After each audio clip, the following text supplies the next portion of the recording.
मानव mobile सत्संग का आज 199वां दिन। आज का प्रसंग है भगवत प्राप्ति सहज है। मतलब भगवत प्राप्ति में कोई संशय नहीं है यदि कोई प्राप्त करना चाहे तो। हम करेंगे तब काम होगा, ऐसा एक क्रिया का विषय होता है। खेती करेंगे तब होगा, व्यापार करेंगे तब होगा, नौकरी करेंगे तब होगी। इस प्रकार एक धारणा रहती है कि हर एक काम करने से ही होगा। इसी तरह भगवत प्राप्ति भी करने से होगी, और भगवत प्राप्ति के लिए जितना समय बल बुद्धि लगाएंगे, जितना अभ्यास करेंगे, उतना ही हम भगवान के नजदीक पहुंचेंगे तथा ऐसा करते करते उसे प्राप्त कर लेंगे, ऐसी धारणा रहती है। तो इसमें एक मार्मिक बात जानने की जरूरी है, वह यह कि परमात्मा पहले से ही मौजूद है। हम भी उस परमात्मा के नजदीक हैं। परमात्मा दूर है, अतः धीरे अथवा तेज से चलकर वहां पहुंचेंगे। मेहनत भी होगा, रास्ता भी कटेगा, समय भी लगेगा ही, ऐसी बात नहीं है। जहां हम परमात्मा को प्राप्त करना चाहते हैं और जहां हम अपनी स्थिति को मानते हैं, वहीं परमात्मा पूरे के पूरे विराजमान है। परमात्मा को पाने का अधिकार दूसरों का है, वे किसी और के कब्जे में है। उन्हें छुड़ाएंगे तब काम बनेगा, उनकी गर्ज करेंगे तो वह कुछ निहाल करेंगे और उनकी प्राप्ति होगी, ऐसी बात बिल्कुल नहीं है।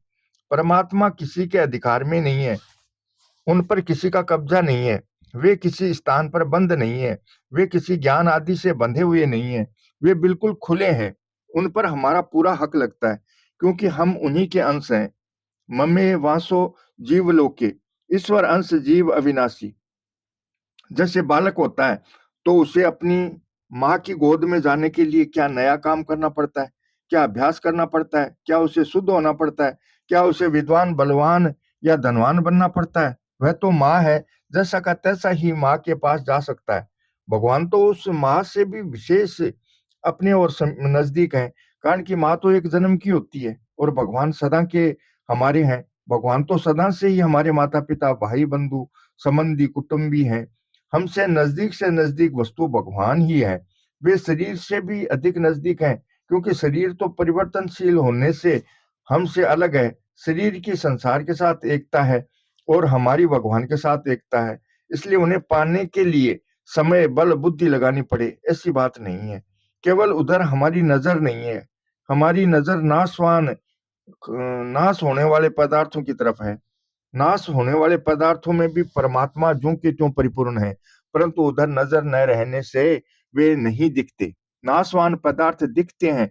जैसे हम गाड़ी में जा रहे हैं, किसी स्टेशन पर गाड़ी ठहरी, अधिक देर ठहरी, कारण कि सामने दूसरी गाड़ी आ रही है। सामने से गाड़ी आई और दूसरी लाइन में खड़ी हो गई। हम उस गाड़ी की तरफ देखते हैं, वह गाड़ी चल पड़ती है, तो मालूम होता है कि हमारी गाड़ी चल पड़ी, जबकि हमारी गाड़ी ज्यों की त्यों खड़ी है। इसका पता तब लगेगा जब हम स्टेशन की तरफ देखेंगे। इसी प्रकार चलने वाले संसार को न देखकर स्थिर रहने वाले परमात्म तत्व को देखें, तो वह परमात्मा न कहीं से आया और न कहीं गया, वह तो ज्यों का त्यों है। चलने वाला तो संसार है। संसारिक वस्तु की प्राप्ति समय पाकर होगी, क्योंकि हमारे पास नहीं है, अतः उसके पास जाना पड़ेगा या उसे अपने पास लाना पड़ेगा, उसमें बदलाव करना पड़ेगा अथवा उसको बनाना पड़ेगा, तब वह वस्तु मिलेगी। संसार के लिए तो यह कायदा है, पर परमात्मा के लिए कायदा नहीं है। जो नित्य निरंतर मौजूद है, उसे ही प्राप्त करना है। पर उधर नजर न रहने से वह दूर दिखता है, उसमें और हमारे में भेद दिखता है। इसका कारण यह है कि नासवान की तरफ हमारी नजर चली गई। अब ये मान ले कि परमात्मा सब देश और काल में है, सब वस्तुओं में है और खास अपने में है। शरीर मन बुद्धि इंद्रियां आदि अपने नहीं है, ये सब परमात्मा के हैं। जो अपने नहीं है उन्हें अपना मान लेने से जो अपने हैं वे अपने नहीं दिखते। गीता में भगवान कहते हैं, यो माम पश्यति सर्वत्र, जो मुझे सब जगह देखता है, और मम मया तत्मिदं सर्वमय, यह जो दिखता है इसमें मैं हूँ, तथा ईश्वर सर्वभूतानां हृदय से अर्जुन तिष्ठति, मैं सब प्राणियों के हृदय में विराजमान हूँ और सर्वस्य चाहम हृदि सन्निविष्ट है। मैं सबके हृदय में पूरा का पूरा अच्छी तरह प्रविष्ट हूं। यह जानने योग्य तत्व हृदय में विराजमान है। हदि सर्वस्य विष्टित में ब्राह्मण क्षत्रिय वैश्य शूद्र स्त्री पुरुष पंडित मूर्ख पशु पक्षी कोई भी क्यों न हो, सब में परमात्मा है। वे परमात्मा सबके हैं और परम सुहद हैं। सुहदम सर्वभूतानाम, एक विलक्षण बात है कि वे परमात्मा सबको निरंतर अपनी तरफ खींच रहे हैं, बुला रहे हैं। इसका क्या पता, इसका पता बड़ा प्रत्यक्ष है कि किसी भी परिस्थिति अवस्था में आपको वे टिकने नहीं देते। आप किसी भी समुदाय में रहो, किसी भी वस्तु से संबंध जोड़ो, वह नहीं टिकेगी। किसी के साथ भी भगवान टिकने नहीं देते, क्योंकि तुम इनके साथ नहीं हो और वे तुम्हारे साथ ही नहीं है। बालकपन छूट जाए तो हम जवानी को पकड़ लेते हैं, जवानी गई तो बुढ़ापे को पकड़ लेते हैं। आप पकड़ते हो और भगवान छुड़ाते हैं। यह भगवान का क्रियात्मक उपदेश है। एक तो कहकर बताया जाता है और एक करके बताया जाता है। तो वे शास्त्रों के संतों के द्वारा कहते ही हैं और करते यह हैं कि आपको किसी के साथ टिकने नहीं देते। मानो कहते हैं कि मेरी तरफ ही आओ और कहीं मत टिको और किसी को अपना मत मानो, क्योंकि वास्तव में ये तुम्हारे हैं नहीं, मैं तुम्हारा हूं और तुम मेरे हो।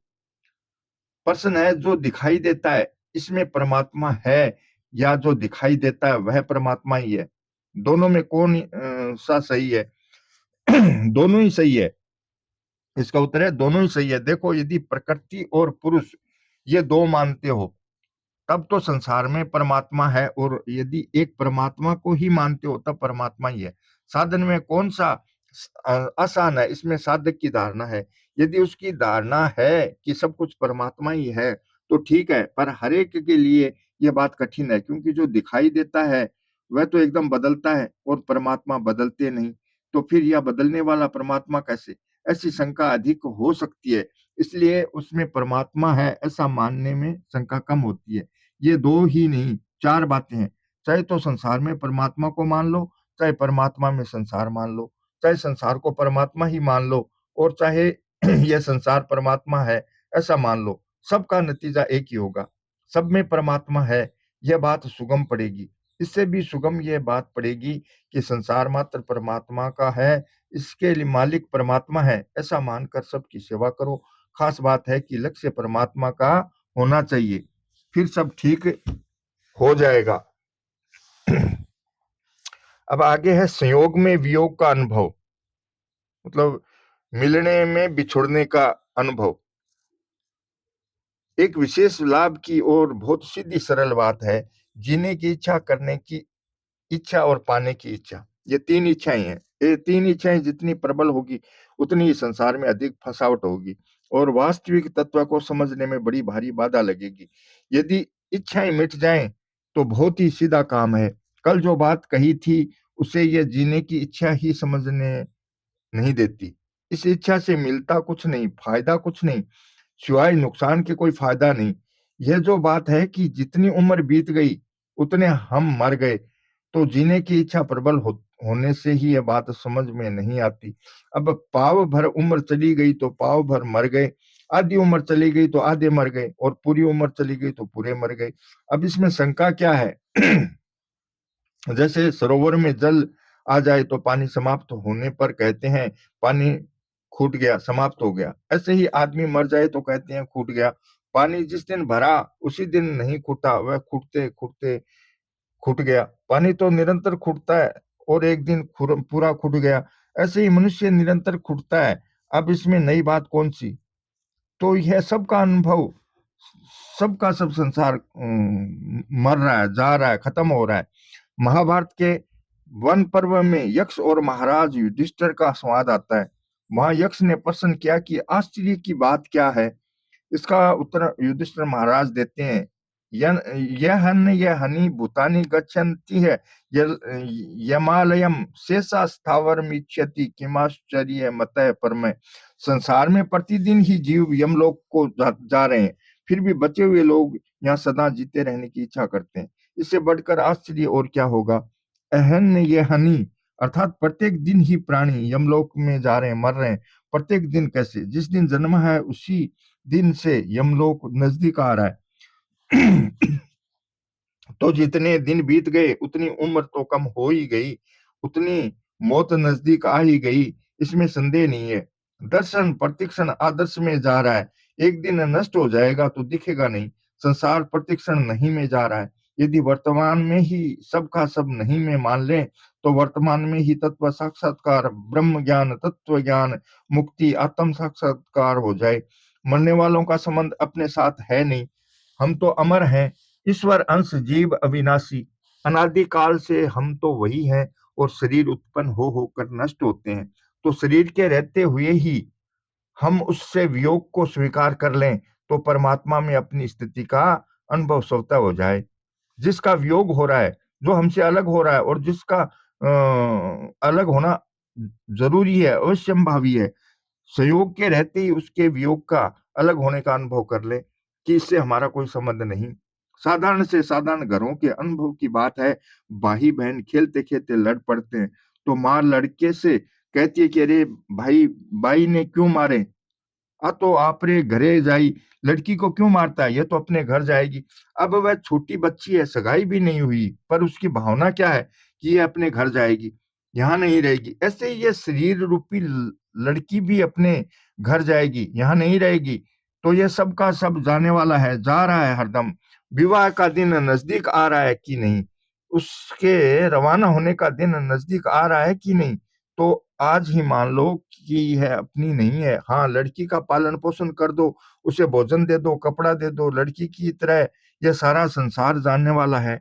इसकी सेवा कर दो, ये सेवा करने के लिए ही है, लेने के लिए नहीं। क्या लड़की के घर से भी लिया जाता है? लड़की को देते हैं कि उससे लेते हैं? बताओ। संसार से लेने की इच्छा पाप है, लेने की इच्छा छोड़ दो, तो उससे संबंध छूट जाएगा और आपकी मुक्ति हो जाएगी। जीने की इच्छा के मूल में कारण है शरीर से एकता मानना।